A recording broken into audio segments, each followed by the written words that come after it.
Okay, let me know whenever you're ready. Yes, ma'am. शुरू करें? Yes, ma'am. अच्छा, तो हम लोग बायो वाला पार्ट पहले कर रहे हैं, टोल्क का। ये एग्जाम्पल पेपर है टोल्क का। तो ये आपके पास क्वेश्चन नंबर 1 है। The liver is located. Liver हमारे पास कौन सी लोकेशन पे होता है? हमारी एब्डोमिनल कैविटी के अंदर। अच्छा, ये क्वेश्चन एक्सप्लेन करने से पहले मैं आपको थोड़ा सा ओवरव्यू दे दूँ। 2-3 इंपॉर्टेंट टर्म्स हैं जिसके बारे में आपको थोड़ा बहुत पता होना चाहिए। जैसे कि अगर हम बात करते हैं जब ह्यूमन बॉडी की,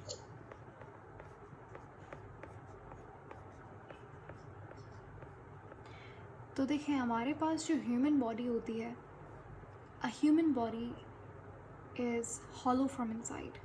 हमारी बॉडी अंदर से, अगर मैं पूरे एक इंसान के अंदर से अगर हम पूरे ऑर्गन्स, टिश्यू वगैरह निकाल दें, तो जो पीछे एक बचेगा हमारे पास वो सिर्फ जगह होगी, स्पेस होगी, खाली जगह, हॉलो स्पेस, खोखला डब्बा है जैसे। ठीक है, तो अगर हम बात करते हैं सिर्फ और सिर्फ इस पार्ट की, देखिए ये तो हमारे पास क्या है, ये लिम्स हैं। ठीक है, लिम्स। लिम्स किसे कहते हैं? लिम्स कहते हैं, हमारे पास जो हाथ पाँव हैं उन्हें लिम्स कहते हैं। आर्म्स और लेग्स दोनों हमारे पास लिम्स हो गए। ये हैं हाइंड लिम्स और ये क्या है, ये फोर लिम्स हैं। अच्छा, उसके बाद हमारे पास जो ये एरिया जो है, this is a hollow cavity. ठीक है, समझ लीजिए कि हमने पूरे ऑर्गन्स वगैरह निकाल दिए। हमारे पास जो पीछे जो हॉलो कैविटी बची है, इसका जो नाम है, इसे हम कहते हैं सीलोम। क्या कहेंगे? सीलोम। फिर सीलोम हमारे पास हम क्या होता है कि आपने अगर रेस्पिरेटरी सिस्टम के अंदर हम लोग पढ़ते हैं कि लंग्स होते हैं, फिर इस तरीके से एक और टिश्यू स्मूथ मसल से बना हुआ एक शीट होती है जिसको डायफ्राम कहते हैं। Yes, ma'am. ठीक है, डायफ्राम हमारे पास जब हम इंस्पायर करते हैं, एक्सपायर करते हैं। इंस्पायर यानी कि इनहेल करते हैं हवा को, एक्सपायर यानी कि जब हम एयर को एक्सेल करते हैं, तो उस वक्त क्या होता है कि डायफ्राम शीट कॉन्ट्रैक्ट और रिलैक्स होती है। तो जो सीलोम है हमारी, उस सीलोम को ये डायफ्राम जो है वो 2 हिस्सों में डिवाइड करती है। इस शीट को हम क्या कहेंगे? Diaphragm. डायफ्राम कहेंगे। अब डायफ्राम का जो ऊपर वाला हिस्सा है, इसे हम कहते हैं थोरेसिक कैविटी। थोरेसिक कैविटी भी कह सकते हैं आप, इसे चेस्ट कैविटी भी कह सकते हैं। ठीक है, चेस्ट कैविटी हो गई, या फिर आप इसे थोरेसिक कैविटी कह सकते हैं। यहाँ पर आपके पास लंग्स, हार्ट, थाइमस, ये तरीके के सारे ऑर्गन्स मौजूद होते हैं आपके थोरेसिक कैविटी में। फिर अगर आप डायफ्राम के नीचे देखें, तो डायफ्राम के नीचे हमारे पास जो ये कैविटी होगी, इसे हम कहेंगे एब्डोमिनल कैविटी। क्या कहेंगे? Abdominal cavity. Abdominal cavity. Abdominal cavity में हमारे पास मेजर जो ऑर्गन, सबसे ज़्यादा जो ऑर्गन्स पाए जाते हैं वो एब्डोमिनल कैविटी में होते हैं। आपका स्टमक हो गया, small intestine, large intestine, liver, pancreas, ये सारी चीज़ें, किडनी, ये सब आपको कहाँ मिलेगा? एब्डोमिनल कैविटी के अंदर मिलेगा। अब एब्डोमिनल कैविटी से थोड़ा सा आप चले जाएँ, जो एंड पार्ट होता है ये वाला, दिस पार्ट, ठीक है, ये जो आखिर वाला हिस्सा होता है एब्डोमिनल कैविटी का, इसे हम कहते हैं pelvic cavity. Pelvic cavity, abdominal cavity का जो आखिर वाला हिस्सा होता है उसे पेल्विक कैविटी कहते हैं। यहाँ पर ज़्यादातर जो रिप्रोडक्टिव ऑर्गन्स होते हैं वो मौजूद होते हैं। और उसके बाद एक और हमारे पास नाम रहता है जो यहाँ पे होगा, जो हमारे पास यहाँ पे देखें, लंग्स जो हैं वो आपके थोरेसिक कैविटी के अंदर मौजूद होता है। और लंग्स के दरमियान में इस तरफ ज़्यादातर जो लेफ़्ट लंग है वहाँ पर हार्ट मौजूद होता है, इतना आपको बात पता होगी। तो जहाँ पर हार्ट प्रेजेंट होता है उस कैविटी को कहते हैं मीडिएस्टिनम कैविटी।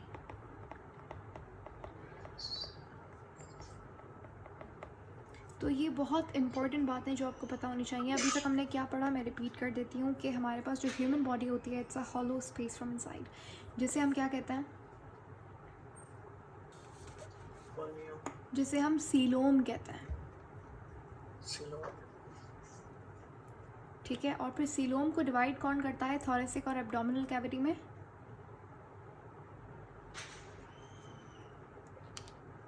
Yes, ma'am. सीलोम को डायफ्राम डिवाइड करता है, ठीक है। डायफ्राम एक स्मूथ मसल की बनी हुई शीट होती है, आई एम सॉरी स्मूथ नहीं, स्केलेटल मसल की बनी हुई शीट होती है। दो तरीके के मसल्स मैंने बताए थे, एक होते हैं स्मूथ मसल्स, एक होता है स्केलेटल मसल्स। स्मूथ मसल्स जो कि इनवॉलंटरी थे, स्केलेटल मसल्स जो कि क्या होते हैं वॉलंटरी, आपके इख्तियार में होते हैं, आपके कंट्रोल में होते हैं। अगर आप जब आप बहुत लंबी सांसें लेते हैं, जब when you inhale for a longer period of time, तो क्या होता है आपका डायफ्राम जो है वो ज़्यादा कॉन्ट्रैक्ट होता है। आप करके देख सकते हैं, डायफ्राम को कॉन्ट्रैक्ट रिलैक्स करवाना, कितना करवाएंगे वो आपके बस में है, आपके कंट्रोल में है। तो ये स्केलेटल मसल से बना हुआ होता है डायफ्राम, ठीक है। खैर डायफ्राम आपके पास डिवाइड करता है आपकी सीलोम को दो हिस्सों के अंदर। ऊपर वाले को हम क्या कहेंगे? Thoracic. Thoracic cavity. और नीचे वाले को Pelvic. एब्डोमिनल कैविटी, ठीक है। ये पूरा डायफ्राम के नीचे जो है this is all abdominal cavity. फिर एब्डोमिनल कैविटी का जो एंड पार्ट होता है उसे पेल्विक कैविटी कहता है। और एक और चीज़ जो थोरेसिक कैविटी के अंदर हमारे पास जहाँ पे हार्ट प्रेजेंट होता है, उस कैविटी को हम कहते हैं मीडिएस्टिनम कैविटी, ठीक है। Yes, ma'am. अच्छा, तो हमारे पास जो लिवर होता है, देखिए हमारी जो बॉडी है, हमारा जो राइट और लेफ़्ट है वो ह्यूमन बॉडी के लिए उल्टा हो जाता है। जैसे अगर मैं जिस हाथ से हम लिख रहे हैं अभी वो मेरा राइट हैंड है, लेकिन ये वाली साइड क्या है, ये लेफ़्ट साइड हो जाएगी, और ये वाली साइड क्या हो जाएगी, ये राइट साइड हो जाएगी, ठीक है। ह्यूमन बॉडी हम ऐसे पढ़ते हैं, उल्टा पढ़ते हैं ह्यूमन बॉडी को। ये वाला लेफ़्ट साइड हो जाएगा, ये वाला राइट साइड हो गया, ठीक है। Yes, ma'am. तो हमारे पास जो लिवर होता है वो कौन सी वाली साइड पे मौजूद होता है? Left side of the abdomen. Exactly तो are you sure left side पे होता है? क्योंकि देखिए यहाँ पे हमारे पास ये स्टमक है, यहाँ पे स्मॉल इंटेस्टाइन, लार्ज इंटेस्टाइन, ये सारी चीज़ें आ गई, और इस तरफ यहाँ पर जो है वो लिवर प्रेजेंट होता है। स्टमक के बिल्कुल पीछे पेनक्रियाज होता है। Yes, ma'am. Right side of the abdomen. Okay तो देखते हैं इसका सही जवाब क्या है। Center में नहीं होता मैम? नहीं, सेंटर में नहीं होता, सेंटर में। अच्छा, इसका सही जवाब क्या है? Right side of the abdominal cavity, ठीक है। लेफ़्ट पे नहीं होगा, लेफ़्ट पे हमारे पास ये देखें, ये आपके पास स्टमक है, सेंटर में नहीं होगा, सेंटर में नहीं होता। सेंटर में आपके पास क्या होता है कि अगर मैं यहाँ पे अच्छे से इसको ड्रॉ करें,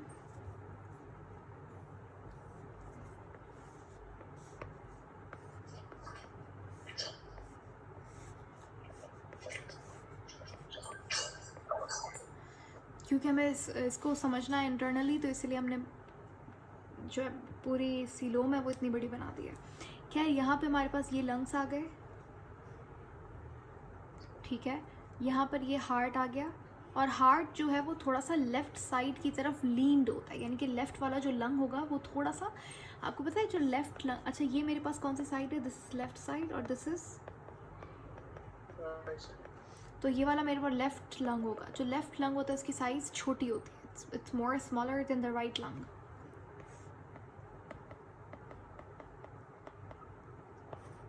ठीक है। Yes, ma'am. अब यहाँ पे हमारे पास क्या होता है कि ये बीच में हमारे पास बोन होती है, और इसके इस तरफ क्या होती है, रिब्स होती हैं, ठीक है। तो हमारे पास जो थोरेसिक कैविटी होती है उसको प्रोटेक्ट करने के लिए ये पूरा एक ढांचा होता है, इसको हम लोग रिब केज कहते हैं। सुना होगा आपने रिब केज, ठीक है। तो ये हमारे पास क्या है, दीज आर रिब्स। कितनी रिब्स होती हैं? 12 पेयर होता है। टोटल कितनी होगी? 24। Yes, ma'am. और ये जो बीच वाली बोन होती है, बीच वाली बोन जिससे रिब्स पूरी कनेक्टेड होती हैं, जुड़ी हुई होती हैं, इसको हम क्या कहते हैं? Sternum, Yes, ma'am. ठीक है। और यही जो रिब्स हैं आगे से स्टर्नम से जुड़ी हुई होती हैं, पूरी रिब्स क्या होती हैं 3D होती हैं, पूरा आगे से लेकर पीछे की तरफ जुड़ी हुई होती हैं। आप देखेंगे ऐसा तो नहीं है आपके साइड्स के ऊपर रिब, आपके साइड्स पे भी रिब्स होंगी, अगर आप you can even feel them. तो आगे से स्टर्नम से जुड़ी हुई होती हैं, तो पीछे से कहाँ से जुड़ी हुई होती है रिब्स? वर्टिब्रल कॉलम से। Exactly, very good, vertebral column से जुड़ी हुई होती है। इतनी बात समझ आ गई? Yes ma'am. अब यहाँ पे हमारे पास देखें, अगर हम देखें आगे की तरफ हमारे पास ये क्या है, ये विंड पाइप है, ठीक है, जो कि हमारे पास कहाँ पर जा रही है, लंग्स के अंदर जा रही है। ये विंड पाइप को हम क्या कहेंगे?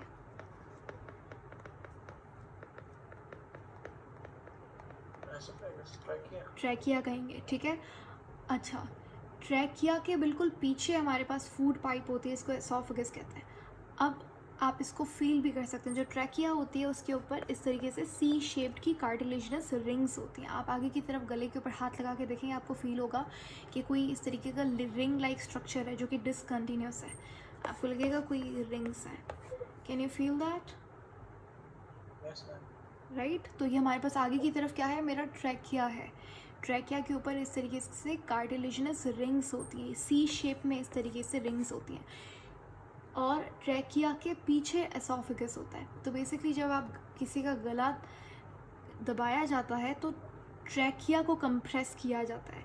तो जब ट्रैकिया कंप्रेस होता है तो बंदा सांस नहीं ले पाता, और लंबे टाइम तक अगर वो किया जाए, मतलब 1 2 3 4 मिनट, तो सांस ट्रैकिया कंप्रेस हो जाता है, कॉन्ट्रैक्ट होके ऑक्सीजन नहीं पहुंच पाती सेल के पास, और फिर बंदा ख़त्म। तो इस तरीके से किसी की डेथ हो सकती है। तो ये पार्ट हमारा बहुत सेंसिटिव होता है। आगे की तरफ ट्रैकिया है, पीछे एसोफेगस होता है। अब हमारे पास अगर हम बात करें ट्रैकिया की, तो ट्रैकिया फिर इस तरीके से डिवाइड होता है अपना ब्रोंकाइस के अंदर, ब्रोंकाई फिर ब्रोंक्यूल्स में डिवाइड होता है। तो ये लंग्स के अंदर ये पाइप्स जाता है। इसी तरफ अगर हम बात करें किसकी, फूड पाइप की, यानी कि एसोफेगस की, तो एसोफेगस हमारे पास, ये मैं यहाँ पे एसोफेगस बना रही हूँ, ठीक है। तो ये जो एसोफेगस है ये कहाँ जाता है, ये जाता है स्टमक में। फिर स्टमक से होके कहाँ जाता है,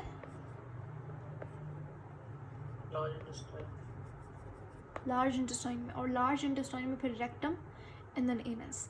तो अब यहाँ पे हमारे पास अगर आप देखेंगे इस तरफ, यहाँ पे पड़ा हुआ होता है क्या, लिवर, ठीक है। यहाँ पे लिवर होता है। स्टमक के पीछे यहाँ पर क्या होता है, पेनक्रियास होता है। अब लिवर के बिल्कुल यहाँ पे क्या होता है,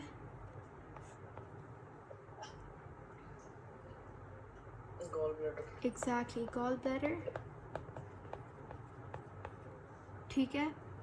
तो ये पेनक्रियास हो गया आपके पास। यहाँ पर हमारे पास क्या होती है, साइड्स पे एब्डोमिनल कैविटी और पेल्विक कैविटी दोनों के बॉर्डर पे आप कह लें, आपके साइड्स पे होती हैं। क्या?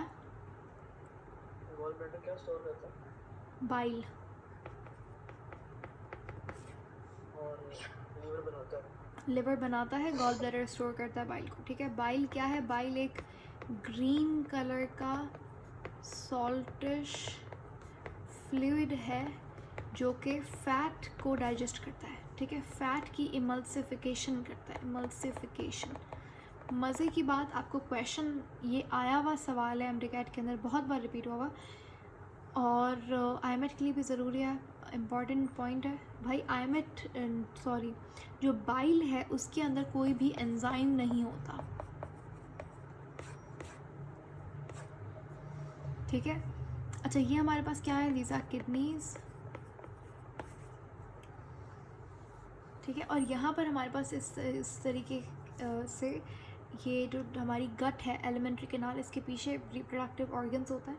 फीमेल और मेल में डिफरेंट ऑर्गन्स पाए जाते हैं, testis in male and ovaries होती हैं फीमेल के अंदर, और यूट्रस होगा इन फीमेल।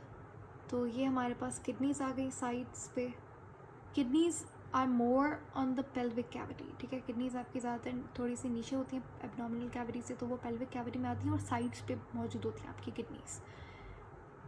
और इतनी नीचे नहीं होती कि किडनी ऊपर की तरफ होती है, यहाँ पे होती है, बल्कि जो लास्ट वाली 2 रिब्स हैं वो किडनीज़ को कवर कर रही होती हैं। और आपको पता है जो हमारे पास जो 12 पेयर्स हैं रिब्स की, ये सारी की सारी स्टर्नम से कनेक्टेड नहीं होती।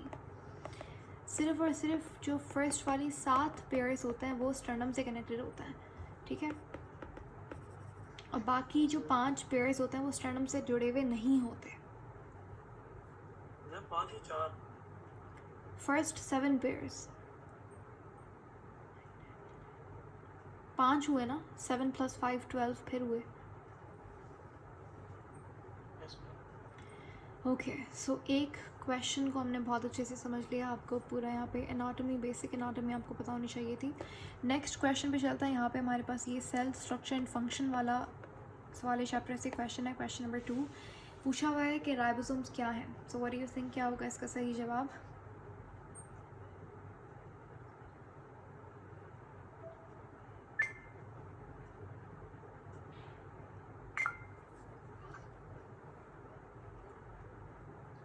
ribosomes are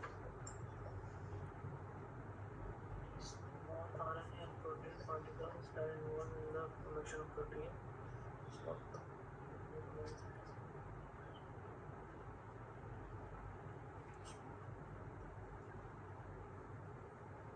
A option. चलें देखते हैं। राइबोसोम्स हमारे पास क्या होता है? स्मॉल आरएनए और प्रोटीन के पार्टिकल्स होते हैं जो कि प्रोटीन बनाते हैं, ठीक है। हमने पढ़ा था वैसे राइबोसोम्स के अंदर 50% आरएनए होता है, 50% protein. हाँ जी। Option number B, small RNA and protein particles that are not production sites, तो ये तो गलत है। स्मॉल डीएनए पार्टिकल्स नहीं होते। Small RNA and protein particles that are production of DNA की साइट नहीं। Small DNA no, option a is right. फिर है क्वेश्चन नंबर 3 2 सब्सिक्वेंट यानी कि एक के बाद एक cycles of cell division not separated by a phase of DNA synthesis are termed as. तो व्हाट डू यू थिंक, क्या सही जवाब होगा? पहले क्वेश्चन को बहुत ध्यान से देखें क्योंकि इन्होंने यहाँ पे लिखा हुआ है नॉट सेपरेटेड। देखिए हमारे पास अगर हम बात करें माइटोसिस या फिर मियोसिस की, तो जैसे माइटोसिस होता है उससे पहले हमारे पास क्या होती है? प्रेपरेशन होती है सेल को डिवाइड करने की। इसको हम कहते हैं इंटरफेस। इंटरफेस वो फेस है जिसके 3 फर्दर पार्ट्स होते हैं, G1 face, S face, G2 face. यहाँ पर हमारे इंटरफेस के अंदर हमारे पास क्या होती है? डीएनए की रेप्लिकेशन होती है। डीएनए की रेप्लिकेशन बोले तो कि डीएनए अगर मेरे पास एक स्ट्रैंड है तो उसकी दूसरी स्ट्रैंड जो है वो इंटरफेस के अंदर बनती है। तो फिर जब हमारे पास 2 सेल्स, एक सेल है, एक से जब 2 सेल्स बनेंगे तो एक सेल के अंदर एक स्ट्रैंड जाएगी, दूसरे के अंदर दूसरी जाएगी, ठीक है। तो इंटरफेस के अंदर हमारे पास क्या होती है? सेल्स डीएनए सिंथेसिस होती है। लेकिन अब उसने हमें कहा है कि भाई ऐसा कौन से 2 साइकिल्स हैं सेल डिवीजन के जो कि डीएनए सिंथेसिस के बगैर होते हैं, जो कि सेपरेटेड नहीं होते डीएनए सिंथेसिस वाले पार्ट से। Meiosis में मैम, वेरी गुड, मियोसिस में। क्यों? क्योंकि उसके अंदर मियोसिस 1 मियोसिस 2 होता है और वो डायरेक्टली होता है, उनके दरमियान में कोई इंटरफेस नहीं होता। दूसरे ऑप्शन से अगर आप देखें एनाफेस, तो एनाफेस हमारे पास माइटोसिस का एक स्टेप है। Prophase, metaphase, anaphase, telophase. तो एनाफेस हमारे पास 2 सब्सिक्वेंट साइकिल्स नहीं हैं बिल्कुल भी। इंटरफेस खुद वो फेस है जहाँ पर डीएनए सिंथेसिस होता है। डबल माइटोसिस क्या चीज़ है? कोई सेंस नहीं बना रही ये चीज़। और माइटोसिस हमारे पास 2 सब्सिक्वेंट साइकिल्स नहीं होती। तो मियोसिस बिल्कुल सही जवाब है।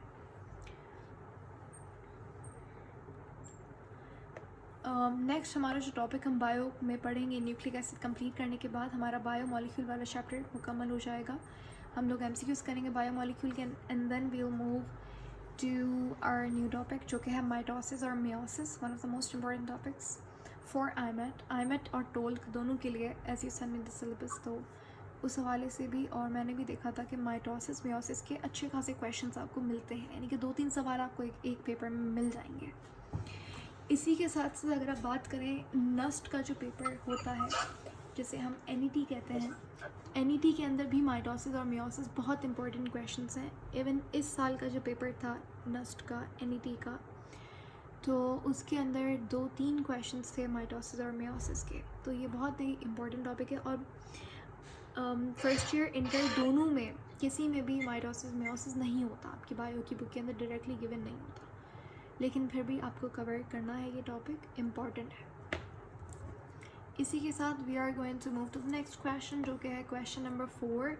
क्वेश्चन नंबर 4 में आपसे पूछा है फैटी एसिड्स बताइए, ये भी बायोमोलिक्यूल वाले चैप्टर से सवाल है। उसने पूछा है fatty acids are made up bye,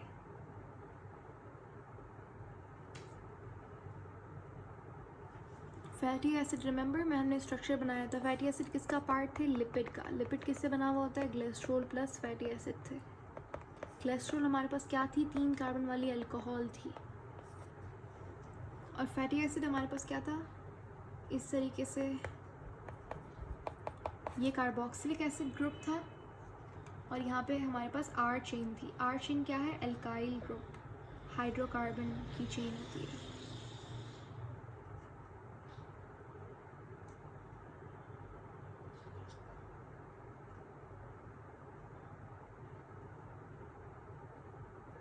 hydrocarbon chains. Exactly, fatty acid हमारे पास क्या है, हाइड्रोकार्बन की एक लंबी सी चेन होती है। यहाँ पर कितने भी नंबर ऑफ कार्बन्स आ सकते हैं। अगर आप बात करें हेक्सोस और पेंटोस की, ये नहीं होगा क्योंकि ये क्या है, ये शुगर्स हैं, कार्बोहाइड्रेट्स हैं। लॉन्ग अमाइनो एसिड चेन्स भी नहीं होगा क्योंकि प्रोटीन की बात नहीं हो रही। Acetic acid and uric acid ये भी नहीं होगा। ट्राइग्लिसराइड भी नहीं होगा। ट्राइग्लिसराइड किसे कहते हैं, अच्छा ग्लिसराइड किसे कहते हैं, ग्लिसराइड कहते हैं जब ग्लिसरॉल और फैटी एसिड जब आपस में मिलते हैं, बॉन्ड बनाते हैं, तो उसे हम ग्लिसराइड कहते हैं। फिर अगर हमारे देखिए हमारे पास ग्लिसरॉल के अंदर कितना कार्बन है,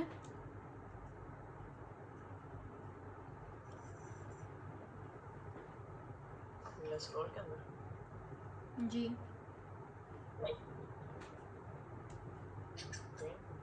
ग्लिसरॉल के अंदर 3 कार्बन होता है। अगर हमारे पास एक फैटी एसिड लगेगा, R1 यहाँ पे लिख देती हूँ मैं, तो इसे हम कहेंगे मोनोग्लिसराइड। अगर हमारे पास यहाँ पे कार्बन के साथ दूसरा भी फैटी एसिड लग गया, 2 फैटी एसिड्स लग गए एक ग्लिसरॉल के मॉलिक्यूल के साथ, तो ये डाइग्लिसराइड हो जाएगा। अगर यहाँ पे तीनों के तीनों कार्बन्स के ऊपर 3 फैटी एसिड्स लग जाएं, तो इसे हम कहेंगे triglyceride. Okay,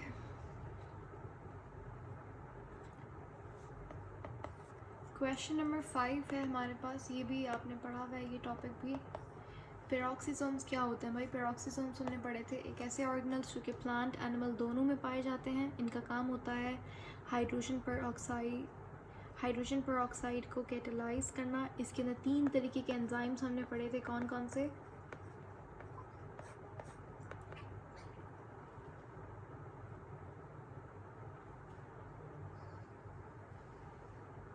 enzymes.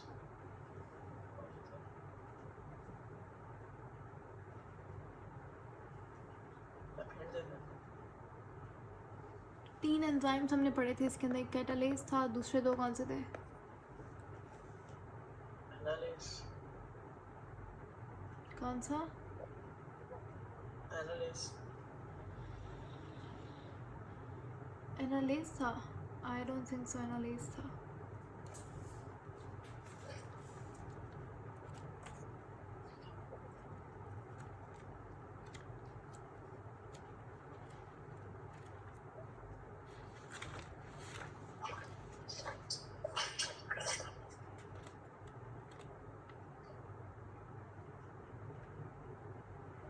You don't remember, no ma'am. तो इसके अंदर कौन कौन से एंजाइम्स थे, कैटालेज था, पेरोक्सीडेज था,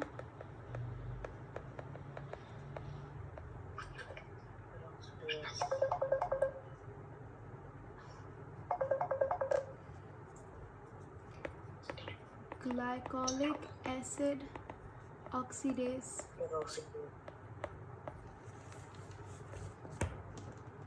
ठीक है,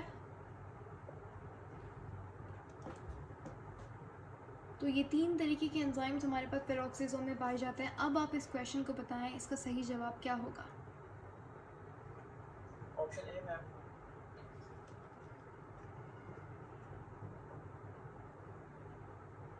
option A, Yes, I organelles containing oxidative enzymes, बिल्कुल ये सारे के सारे एंजाइम्स हमारे पास कैसे हैं, ऑक्सीडेटिव एंजाइम्स है, क्योंकि ये हाइड्रोजन पेरोक्साइड या फिर किसी भी और तरीके के टॉक्सिन को ऑक्सीजन की प्रेजेंस के अंदर तोड़ते हैं। तो ये ऑक्सीडेटिव एंजाइम्स होते हैं जो कि हाइड्रोजन पेरोक्साइड का कैटाबॉलिज्म का मतलब होता है ब्रेक डाउन करता है। तो ये बिल्कुल सही आंसर है। दूसरे आंसर्स ऑप्शंस भी पढ़ लेते हैं। The power house of the cell, ये पावर हाउस होता है सेल का, नहीं। ये कौन होता है, Mitochondria. माइटोकॉन्ड्रिया होता है। Organelles containing hydrolytic enzymes involve in cellular digestion, नहीं। अच्छा ये किसकी स्टेटमेंट है, ये कौन सा ऑर्गेनल होता है जिसके अंदर हाइड्रोलिटिक एंजाइम्स होते हैं जो कि ऑर्गेनल्स की डाइजेशन करता है? Lysosome. वेरी गुड, लाइसोसोम की। नेक्स्ट हमारे पास जो और डी लिखा हुआ है, ये किसका स्टेटमेंट है? Vesicle, ये मैम कंटेनिंग पिगमेंट्स, और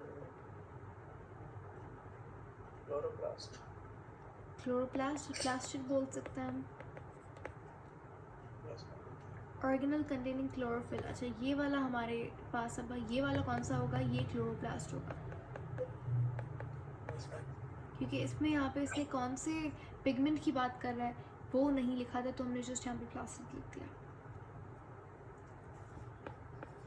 क्वेश्चन नंबर 6 है हमारे पास, the egg cell fertilised by a spermatozoon is called, अच्छा स्पर्मेटोजोन किसे कहते हैं, स्पर्म का दूसरा नाम होता है स्पर्मेटोजोन।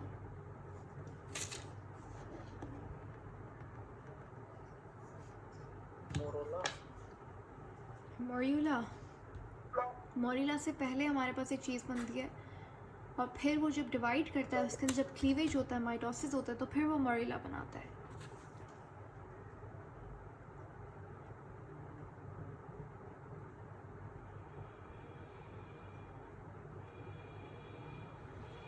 Zygote, ma'am.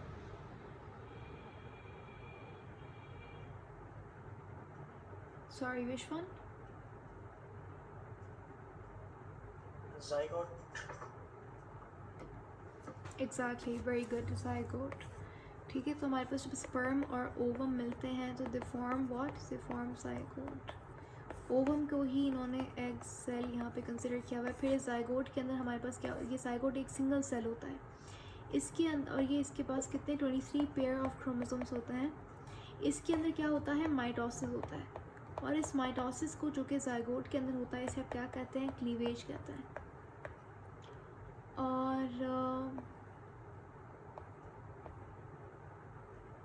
फिर हमारे पास जब क्लीवेज होता है तो पहले हमारे पास मोरिला बनता है, फिर प्लास्टुला बनता है, फिर गैस्ट्रूला बनता है। ठीक है, तो इस तरीके से करके फिर हमारे पास डिवीजन वर्क होती है, एम्ब्रियो बनता है, फीटस बनता है। सही है,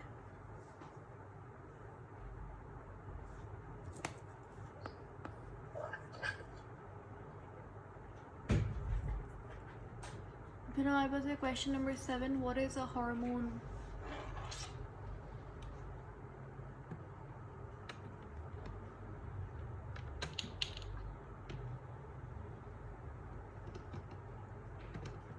बताएं, what is a hormone, what do you think which is the right option.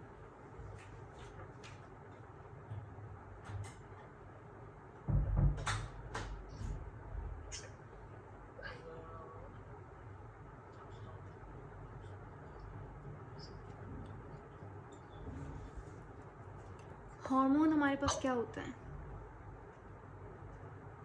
मैंने बताया था हार्मोन्स को हम लोग क्या कहते हैं, hormones are also called as regulators. Hormones का काम होता है हमारे पास जो मेटाबॉलिक एक्टिविटीज़ हैं वो रेगुलेट करना, हर चीज़ का जो अमाउंट है बॉडी के अंदर उनको रेगुलेट करवाना हार्मोन्स का काम होता है। बहुत सारी एक्टिविटीज़ करवाना हार्मोन का काम होता है। Activities like for example reproductive enzymes अलग होते हैं, सॉरी हार्मोन्स अलग होते हैं, मेटाबॉलिक हार्मोन्स अलग होते हैं, रेगुलेटरी हार्मोन्स अलग होते हैं। तो इस तरीके से हार्मोन्स वो केमिकल्स होते हैं जो कि हमारे पास चेक एंड बैलेंस का काम करते हैं। रेगुलेट करते हैं केमिकल रिएक्शंस को।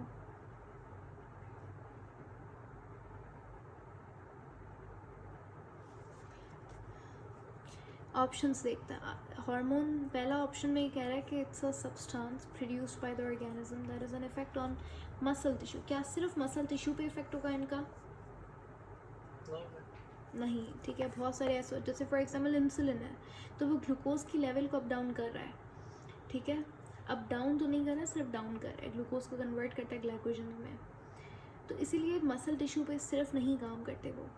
एक ऐसा सब्सटेंस जो कि प्रोड्यूस होता है by a structure in the organism that can also target organs distant from site of production. ये बिल्कुल सही बात है वैसे तो, कि हार्मोन जो है वो एक ऑर्गन बनाता है, और ये हार्मोन्स क्या करते हैं, अपने से दूर जो भी ऑर्गन है उसे भी टारगेट कर सकते हैं। जैसे कि फॉर एग्जांपल कुछ हार्मोन जो हमारे पिट्यूटरी ग्लैंड से बन रहा है, वो डायरेक्टली आके हमारे डिफरेंट मुख्तलिफ ऑर्गन्स के ऊपर काम कर रहे हैं, जबकि वो ऑर्गन्स हमारे पिट्यूटरी ग्लैंड से तो दूर हैं। और लार्ज पॉलीमरिक प्रोटीन हार्मोन होता है। देखें, ज़रूरी नहीं कि सिर्फ प्रोटीन ही हार्मोन हो, स्टेरॉइड हार्मोन्स भी होते हैं। An organism endogenous substance that always targets the tissue in which it has been produced. तो ये बिल्कुल गलत बात है। ज़रूरी नहीं कि हमारे पास जो जिस टिश्यू ने बनाया है हार्मोन वो फिर उसे ही टारगेट करे। An exogenous substance with enzymatic functions. तो enzymatic functions नहीं होते हार्मोन को। कौन सा ऑप्शन यहाँ पर सही होगा? सी ऑप्शन में। Which one? C option. C होगा सही।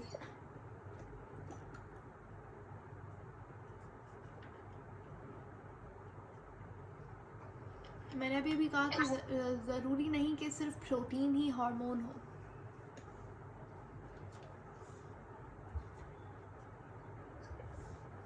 डी ऑप्शन में। ठीक है, तो ए ऑप्शन बिल्कुल सही है।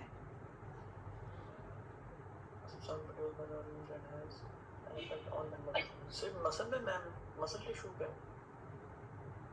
आई am sorry, b option is right. आपने बी कहा था या डी कहा था?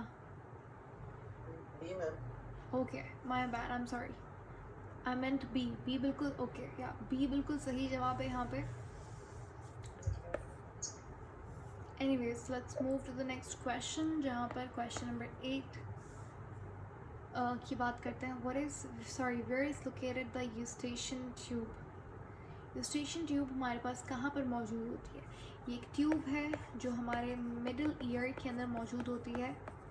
ये हमारी जो मिडिल ईयर है, इस यहाँ से शुरू होती है, हमारी नेज़ल कैविटी तक आती है। आपने देखा होगा कभी कभी सर्दियों के अंदर व्हेन वी कैच कोल्ड, जब जुकाम लग जाता है किसी को, तो उसके कभी कभी क्या होता है, कान भी बंद हो जाते हैं। वो क्यों होता है? बिकॉज आपकी यूस्टेशियन ट्यूब ब्लॉक हो जाती है, क्योंकि आपकी जो नेज़ल कैविटी है वो इस ट्यूब की वजह से आपके मिडिल ईयर, आपके ईयर से डायरेक्टली कनेक्टेड होती है, ठीक है। इवन आप अभी क्या करेंगे, अपना नाक जब आप बंद करेंगे तो आपको ऐसा फील होगा कि जो नेज़ल कैविटी, नाक से जो हवा है वो आपके कानों में भी जा रही है, तो वो इस ट्यूब की वजह से होता है। ये ट्यूब बहुत इंपॉर्टेंट होती है, ये प्रेशर मेंटेन करने का काम करती है, ठीक है। आपके ईयर के अंदर प्रेशर मेंटेन करने का काम करती है। बताइए होती कहाँ पर है ये? कान में। एग्जैक्टली, तो इन द ईयर यहाँ पर सही जवाब होगा। क्वेश्चन नंबर 9 ये मैंने बताया था, covalent bond, ionic bond. Covalent bond क्या होता है? आयोनिक क्या था? Exchange of electron. कोवलेंट क्या था? तो यहाँ पर सही जवाब कौन सा होगा? D option. डी ऑप्शन, या फिर कौन सा? ई ऑप्शन में। E, sharing of electron. Exactly, E option बिल्कुल सही है, sharing of electron. For example अगर हम बात करें कार्बन डाइऑक्साइड की, तो यहाँ पर हमारे पास कुछ इस तरीके का बॉन्ड बनता है। कार्बन बीच में, कार्बन के 4 वैलेंसी कंप्लीट हो रही है, ऑक्सीजन के 2 बॉन्ड बन रहे हैं, ऑक्सीजन की भी वैलेंसी कंप्लीट हो रही है, तो स्टेबल कंपाउंड बन गया carbon dioxide.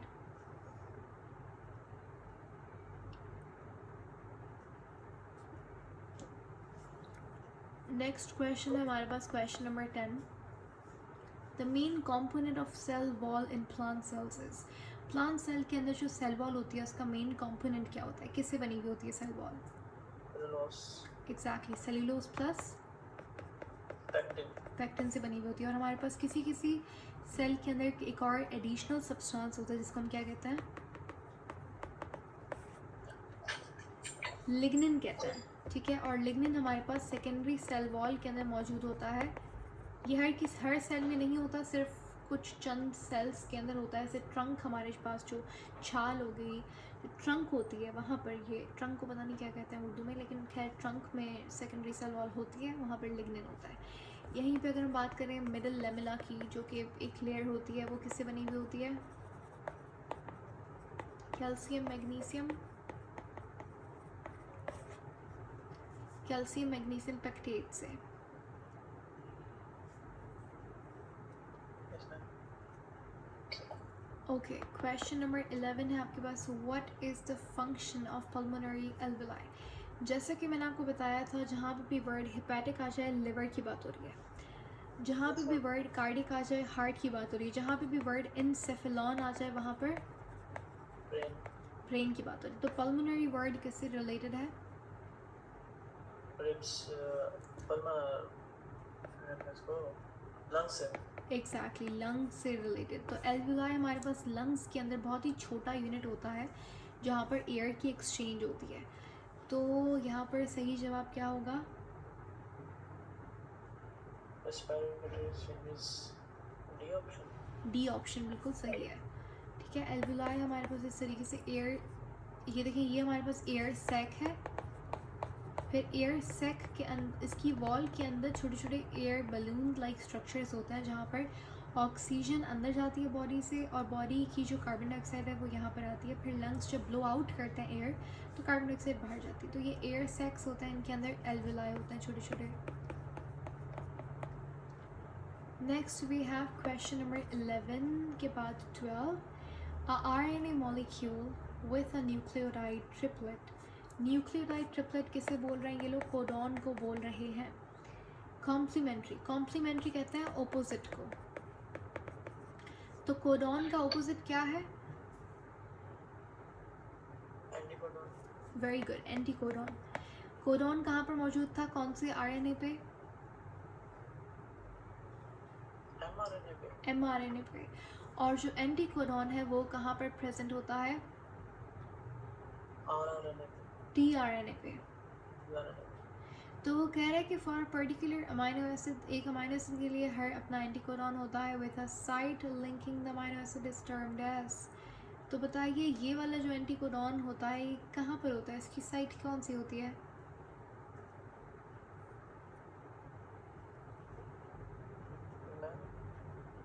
RNA molecule with the nucleotides tilted complementary to the sequence coding for the particular amino acid and silent amino acid is termed RNA. Transfer RNA में exactly, तो tRNA की हमारे पास full form ही क्या होती है? Transfer RNA होती है। Next है हमारे पास question number 13, an allele. Allele मैंने बताया था क्या होता है, एलील क्या होता है?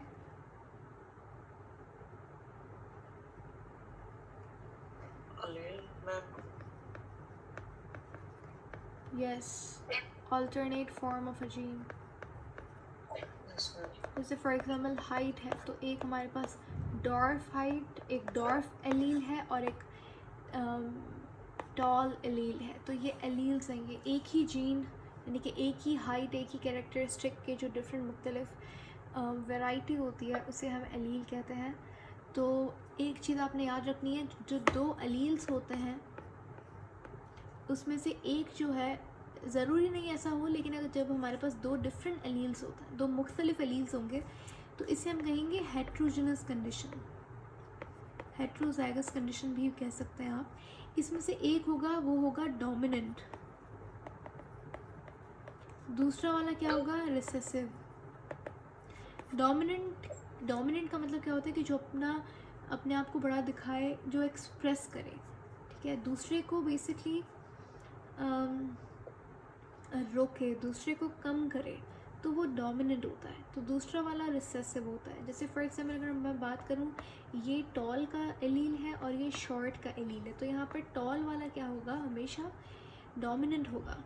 डॉर्फ वाला क्या होगा, कम डोमिनेंट होगा, कम एक्सप्रेस होने वाला होगा, ये रिसेसिव होगा। ठीक है, तो हमारे पास एलील के रिलेटेड ये क्वेश्चन है। अब आपने मुझे बताना है यहाँ पर सही जवाब क्या है।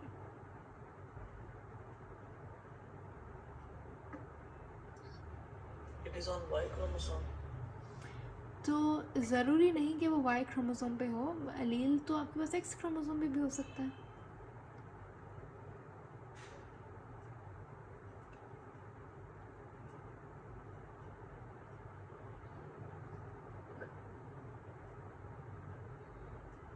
D option है. It determines an altered phenotype.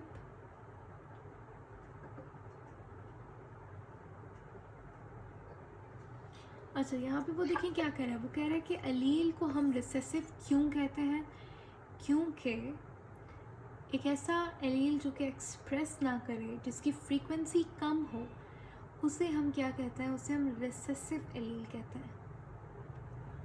B option है. It is on It determines an X altered phenotype. It reveals only when homozygous.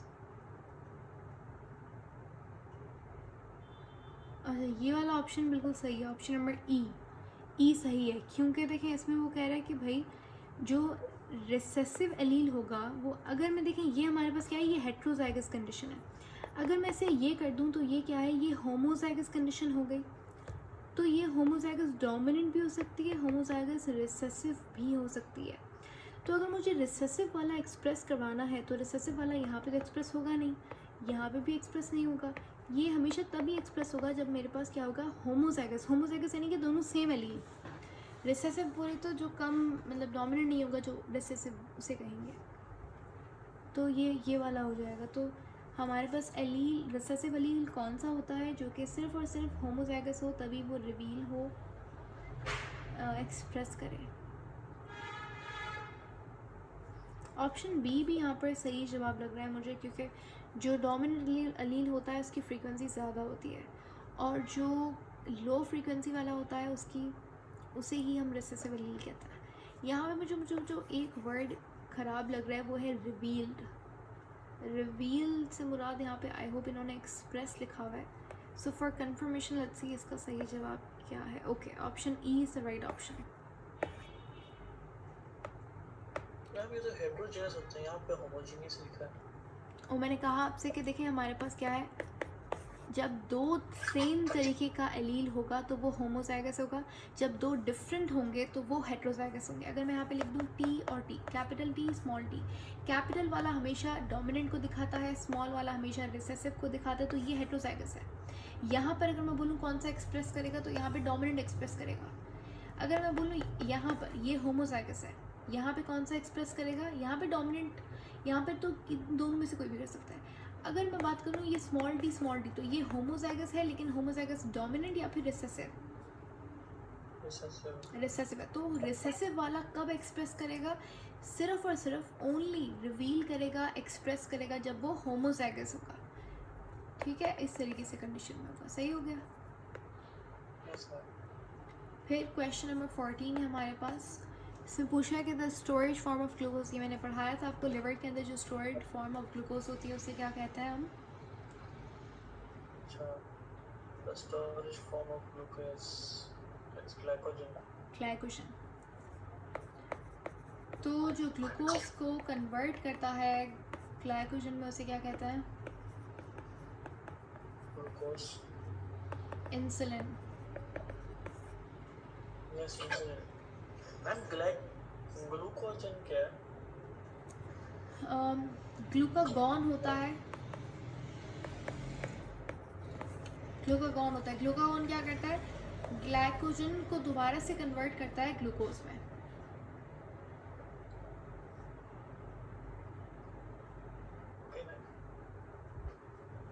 Okay, we have the last question number 15, जो कि है यूकैरियोट के हवाले से। Eukaryotes are what, eukaryotes क्या होते हैं, साइनोबैक्टीरिया होते हैं, साइनोबैक्टीरिया प्रोकैरियोट होता है, यूनिसेल्युलर होते हैं, with a nucleus not delimited by a membrane. तो ये बिल्कुल गलत है क्योंकि उसके अंदर लिमिटेड होता है न्यूक्लियस, किसके अंदर, उसकी मेम्ब्रेन के अंदर, न्यूक्लियर मेम्ब्रेन के अंदर। बैक्टीरिया तो प्रोकैरियोटिक होता है। डी ऑप्शन में कह रहा है organism made by compartmentalisation cells with a nucleus multi cellular organism with not d. ये गलत है। ऑप्शन डी यहाँ पर बिल्कुल सही है। Is that clear? Yes, ma'am.